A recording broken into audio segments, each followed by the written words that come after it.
Le bilan est très positif pour nous. D'abord parce que naturellement, on a 6 ans.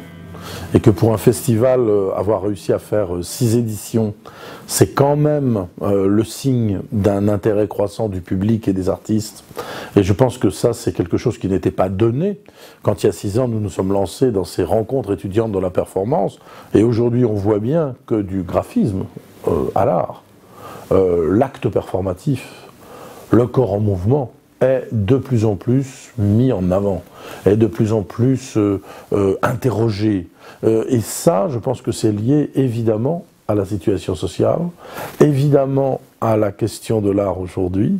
Et si le White Cube est vu comme une prison, il l'est vu aussi comme une prison corporelle. Et là, on ne parle pas naturellement de la performance, présence, abstraite et métaphysique. On parle de cris. On parle de la poésie sonore jusqu'à ce qu'on a pu voir dans cette édition d'Excentricité 6 sur les bords du Doubs, un artiste qui nous vient du Bangladesh et qui est surpris de voir aussi peu de bateaux sur une rivière, puisqu'au pied de la Ganga, au bord de la Ganga, il y a des milliers de bateaux qui font, puisqu'il n'y a pas de pont, qui font le passage d'une rive à l'autre et qui s'enduit de cette espèce de pétrole, qui est le même pétrole qu'on utilise dans ces petits canaux, et qui rampe comme ça au bord du Doubs.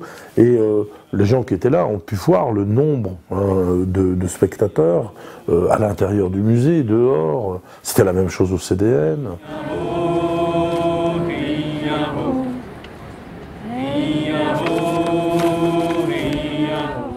C'est encore plus à l'ISBA. Traditionnellement, on est maintenant, on atteint même des limites vous voyez, par exemple, on ne peut plus offrir un petit coup à boire à tout le monde. Enfin, tout ça est devenu différent. Des étudiants, mais des anciens étudiants grecs, et des étudiants de chez nous qui avaient été en Grèce, et c'était un mariage entre l'euro et le drachme.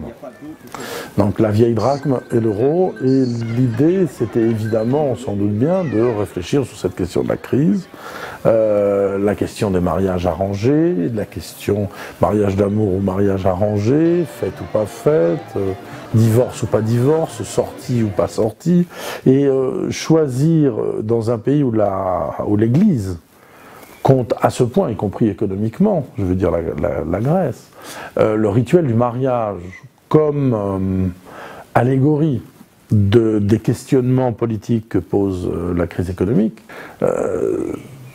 je pense que c'était assez astucieux. Oui. C'est un travail qui vient de nos partenaires historiques aussi maintenant. C'est le DU Art Danse Performance, diplôme universitaire Art Danse Performance, que nous animons avec le Centre chorégraphique national et avec l'Université de Franche-Comté. Et ces étudiants du DU, qui étaient pour la plupart tous doués d'une solide formation de danseurs et de pratique dansée, ont réactualisé une partition. Qu'on avait le sentiment très net que de plusieurs corps, un seul peut être fait.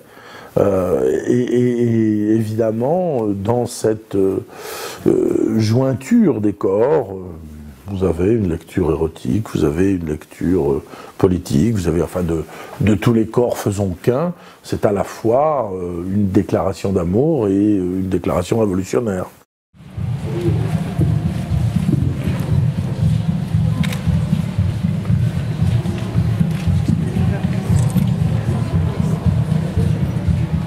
Là, son travail, c'était un travail aussi de captation du son du corps, c'est-à-dire l'idée de faire en sorte que l'on comprenne bien que le corps résonne, que le corps dit, que le corps parle, que le corps a sa propre musique. C'était nous forcer tout d'un coup à comprendre que le corps n'est pas cette masse inerte et neutre dans lequel seul l'âme, l'esprit ou ce que l'on veut serait vivant. Non, nos corps ne sont pas des cadavres. Non, nos corps sont des caisses de résonance, des lieux d'expression.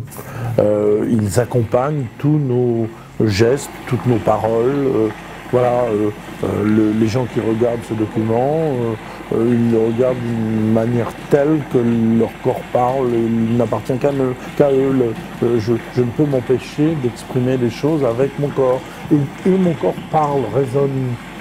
C'est le fait de la voix, c'est le fait de toutes sortes de choses. Or, on a quand même plus ou moins par paresse intellectuelle, par habitude, aussi sans doute parce qu'on nous enjoint à le faire, une tendance quand même assez récurrente à considérer le corps comme une enveloppe, comme quelque chose de neutre, dans lequel on serait au mieux à peu près convenablement installé, au pire quand il n'est pas bien, hein, mal installé, mais en gros ce serait ça. Ben non, c'est pas un habitat, c'est autre chose. Et je pense que là, cette performance est très très forte.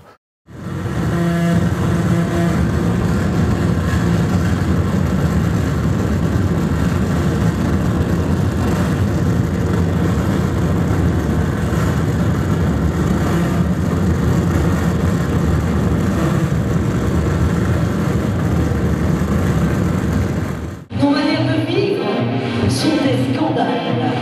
Nos façons de penser sont des scandales. Nos économies parallèles sont des scandales. C'était un peu le sens de Synthèse des Arts, c'était l'idée de dire en fait la performance, et l'école est dans cette appellation qu'on a empruntée au très beau livre de Fouché sur Front et Frontières, qui maintenant fédère les directions, enfin les lignes de recherche autour d'un pôle. Nous, ce qui nous intéresse, c'est les frottements, hein, front, frontière, frottement. C'est-à-dire le moment où effectivement on est à la limite des choses, voilà, devant un concert de King's Queer, il y a plusieurs entrées possibles. On peut effectivement, comme on verrait un concert de musique rock, mais c'est difficile de ne pas lire dans ce concert, ou de faire abstraction dans ce concert, du caractère par exemple de jeu des personnages, où très clairement l'un joue le titi, l'autre la diva, ou un univers sonore, le surgissement de panneaux écrits, enfin tout ça c'est quand même pas l'habitude dans un concert de rock'n'roll, voilà. Même si par ailleurs ce sont des gens qui peuvent reprendre des standards de Lou Reed ou du Velvet Underground.